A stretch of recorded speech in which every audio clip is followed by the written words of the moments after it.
Transcription du courrier du maire de Saint-Lô, Georges Lavalais, au préfet de la Manche, Édouard Lebas, en date du 24 août 1944.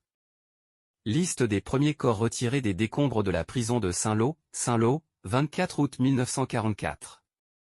24 août 1944, la ville de Saint-Lô est détruite à 80% depuis les bombardements des 6 et 7 juin. Parmi les nombreuses victimes civiles figurent des détenus que les Allemands tenaient enfermés dans la prison située en centre-ville. Saint-Lô n'est libéré que depuis le 18 juillet et le déblaiement des ruines, à la recherche des corps des victimes ne commence que le 20 août. La ville est interdite à la population et les services de la préfecture sont installés à Coutances.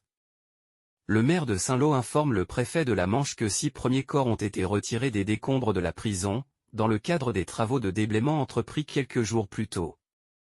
Ernest Revilly, 19 ans, ouvrier à Villedieu reconnu par son père.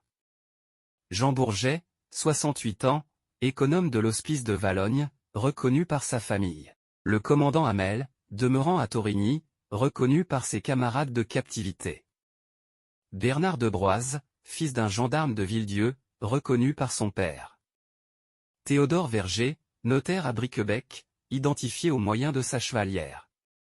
André Groux, restaurateur à Saint-Lô, identifié au moyen d'objets reconnus par son épouse.